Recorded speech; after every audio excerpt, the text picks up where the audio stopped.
បាទសួស្តីបងប្អូនអរគ្នាដែលថ្នាក់ទី12នេះគឺជា limit ដែលមានរាង0 នៅ 0 ខ្ញុំដាក់រាង0 លើ 0 ចឹងដើម្បីកណនា limit នេះបានយើងធ្វើស្គាល់រូបមន្តមួយ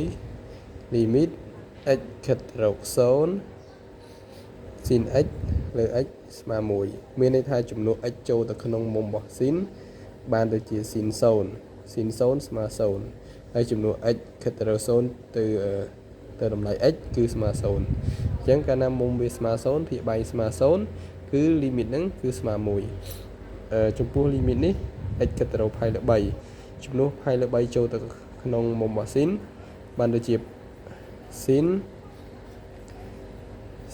π លើ3ដក π លើ3អញ្ចឹងបានតែជា sin 0 sin 0គឺស្មើ0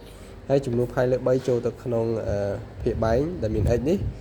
គឺ π លើ3ដក π លើ3គឺស្មើ0អញ្ចឹងភាគយកឃើញ0ភាគបែងឃើញ0អញ្ចឹង limit នេះគឺយើងធ្វើបែបណាក៏ដោយដើម្បីឲ្យមុំរបស់ sin នេះហើយនឹងភាគបែងនេះគឺដូចគ្នាអញ្ចឹងខ្ញុំធ្វើការត្រឡប់វា limit x ទៅរក π លើ3 sin x ដក π លើ3អញ្ចឹងនៅពេលដែលខ្ញុំត្រឡប់អានេះត្រឡប់ពីបែងអញ្ចឹងដាក់ថា x ដក π លើ